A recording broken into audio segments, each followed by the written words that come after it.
When I was a kid, I loved Santa. What kid doesn't? Christmas mornings were always the highlight of the year. I remember running to the Christmas tree, excited to open my presents. I also remember writing letters to Santa as soon as I knew how to write, happily telling him what a good girl I've been, and asking him for presents that I wanted. My parents were quite cool with my interest with Santa, helping me pen the letters and delivering them. During the holiday season, they would bring me to the nearby mall so I could talk to Santa.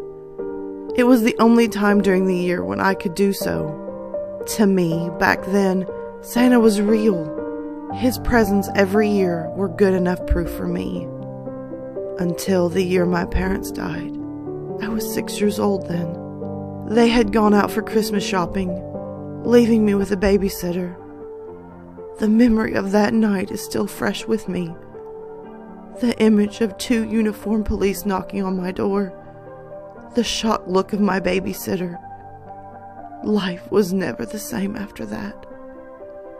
With no close relatives who were willing to take care of me, I was placed in foster homes, living with people who are not my family. It was with the first foster family when the gifts from Santa stopped coming. Santa isn't real, my foster mom would tell me. Created by greedy capitalists. When I asked her to help me send my letter to Santa, my 7-year-old mind couldn't even comprehend the word capitalist then. In my letter, I asked Santa if he could bring my parents back, because I did not like my current ones. My foster mom found what I had wrote, and in her rage she tore the letter into pieces and threw it into the dustbin. When I cried, she proceeded to cane me, calling me a heathen child. However, I never stopped believing in Santa. Every year I would try my best to be a good girl so that Santa would put me on the nice list, and each year I would write the same letter to him, telling him that I don't want any presents. I just want my parents. Every Christmas Eve night, I would quietly sneak down the stairs, hoping to see him, but I never did. Until the December when I was 11 years old. I was walking home when I passed by a convenience shop. I saw a man dressed like Santa driving to the back alley, and being the child that I was, I saw it as a chance to finally set things straight with Santa. I ran after the car without even thinking twice, toward the back alley of the row of shops. I remember calling out to him, excited as he exited the car, asking him about my wish. Boy, was I in for a rude awakening. The Santa was far from the cheery old guy that I had believed in. He was badly shaven and stank from cigarette smoke and alcohol.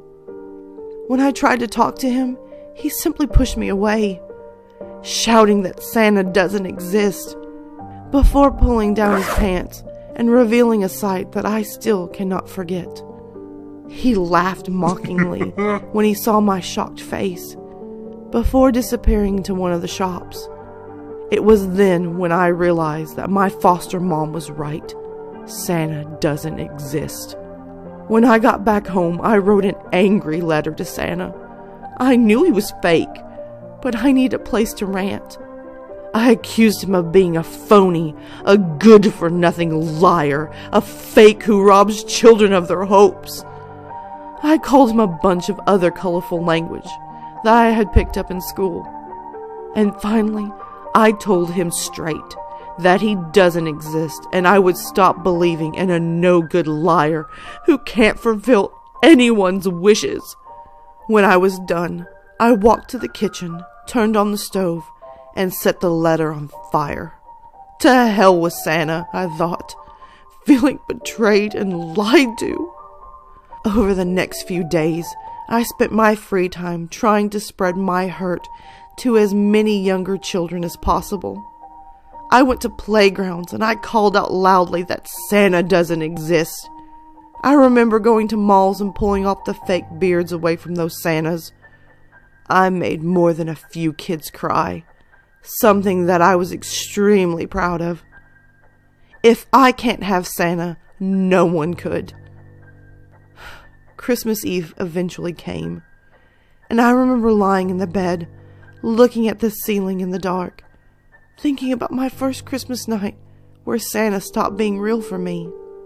I had wanted to fall asleep, to get over and done with Christmas that year. But there was an uneasy feeling inside me that prevented me from closing my eyes. I don't know how long I laid in bed with my eyes awake, but a knocking sound on my bedroom door jolted me upright. I sat up and stared at the door, wondering if my mind had made that noise up. And then it came again. 3 quick knocks on the door. "Mom? Dad?" I tried calling out, my voice a whimper, hoping that it was my foster mom and dad outside. What came next, however, was a low, guttural voice, one that was filled with malice. "Ho, ho, ho." The voice drifted through the dark towards me, and I felt a chill run down my back. Going into panic mode, I shouted for my foster mom and dad. "Mom! Dad!" No reply. There was no sound coming from the room next to mine. No acknowledgement. Only the silence and the dark remained constant. I called out again, one more time, this time more desperate. "Mom! Dad! Come over here!" Tears were beginning to run down my face. And then I heard it again. Slower, louder, as if the voice were coming from the walls behind me. "Ho! Ho! Ho!"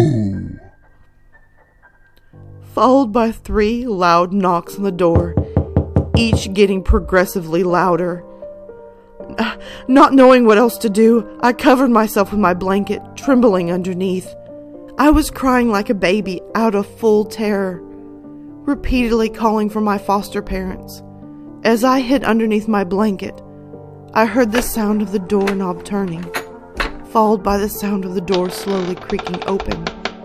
I wrapped myself tighter with my blanket as the sound of heavy footsteps headed towards me, stopping only inches from my bed.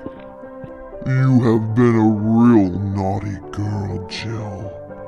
Trying to tell people I don't exist," came the voice above me, dragging each word in a low, eerie tone. My whole body felt goosebumps as soon as I heard them. My eyes shut tight, hoping that it would go away. I called for my foster parents again in one last desperate attempt for help. The voice laughed. Mechanically, when I did that. "Oh, don't worry. You don't have to worry about them any longer. It gloated. In fact, I brought your real parents instead." As soon as he finished his sentence, a pang of disgusting smell hit my nose, causing me to gag beneath my blanket. I heard the sound of feet dragging across my floor, also stopping inches from me. Then I felt a warm breath, not far from me. The gagging smell almost overpowered my senses. And then, "Jill, the voice that came our next baby girl, made me freeze. How have you been doing?" "Jill? Our baby girl? How have you been doing?" It was the voice of my parents, my biological parents, speaking in perfect unison. It sounded like them, but at the same time it didn't.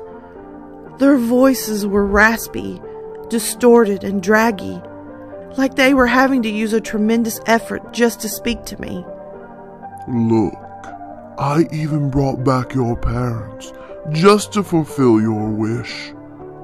the first voice said. I resisted the urge to peek out of my blanket, feeling that it was the last thing keeping me safe from whatever that was standing beside me.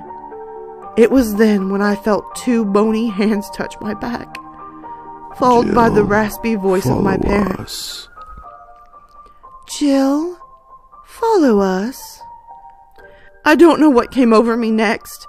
Perhaps it was my survival instinct kicking in, but I screamed with all my might as I pushed away the hands, jumped from my bed, and dashed straight for the bedroom door.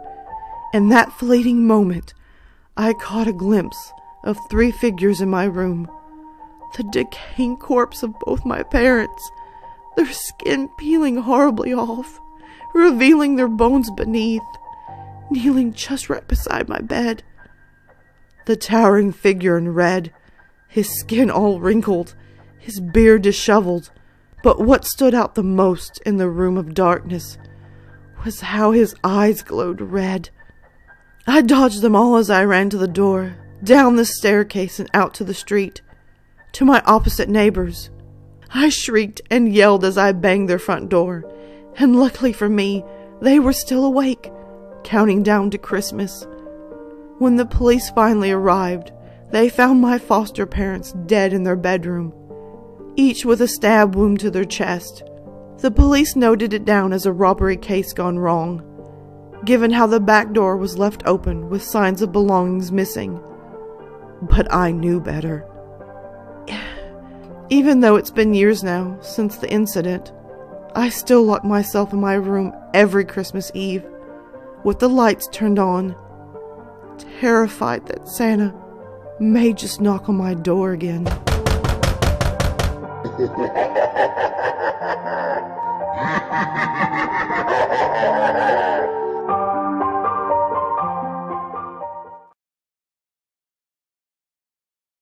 Alright, my lovely lilies, thank you so much for watching the new video. If you can, hit that subscribe and like button, comment below and tell me your thoughts. Also, don't forget to tap the little notification bell so you're always in the know on this channel.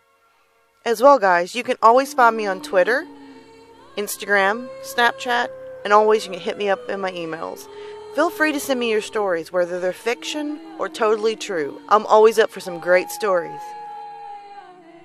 And oh, by the way, until next time, sweet dreams.